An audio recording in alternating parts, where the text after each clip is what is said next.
ফেসবুকের সামনে যে যেখানে আমার ভিডিও দেখছেন সবাইকে জানাই আন্তরিক অভিনন্দন ও শুভেচ্ছা। আর বিশেষ করে আজকে আসলাম আমি ঢাকা কনভেনশন কমিউনিটি সেন্টার, আর এটা হলো আজিমপুর। আর উপস্থিত আছে আমার মহল্লার বড় ভাই একজন। ভাইয়া পানটা কেমন লাগলো? পানটা খুব ভালো সুস্বাদু। আর পুরান ঢাকার ঐতিহ্য এটা মোগল আমল থেকে। আর আমরা যে পুরান ঢাকার আল্লাহর দান মিষ্টি পান, এই পানের মানে অনেক সুনাম করেছে। আর পুরান ঢাকার মধ্যে 1 নম্বর পান। কেমন লাগলো যে ঢাকায় আমাদের এই ইয়েটা ধরে রাখছে ঐতিহ্যই পানটা? আল্লাহ পানের পানের কোয়ালিটি অন্যরকম, অন্যরকম। আপনি আসছেন কোথা থেকে একটু বলবেন? আমি পুরান ঢাকা বংশাল থেকে আসছি। বংশাল থেকে আসছেন। যাক, আমরা সবাই এখানে একই এলাকার। আমি হলাম ভাই ভাই, কি আপনি কেমন আছেন ভাইয়া? সালাম ভাই। আর এখন কি আপনার পান সবাইকে দিচ্ছেন নাকি এখন প্রস্তুতি দিচ্ছেন? প্রস্তুতি দিচ্ছেন।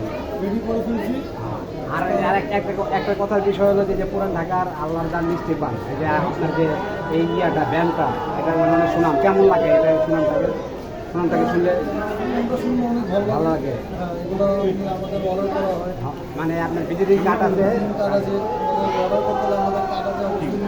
আর আপনার বাসাটা কোথায় কি বলবেন? ছাত্রীরা। যাক, ভাইয়ের কথা শুনলেন। আর উনি হলেন এই আপনার এই মালিক, আল্লাহর দান মিষ্টি পান। উনি হলেন এটা প্রোভাইডার। আর আমি আপনাকে ভিডিও মাধ্যমে দেখে চ্যানেলে আছেন ভাই, এখানে আছে সেগুলো আমি দেখাচ্ছি। এখানে অনেকে আইটেম আছে, আপনার এই জিলাপি আছে, আপনার এই শরবত আছে।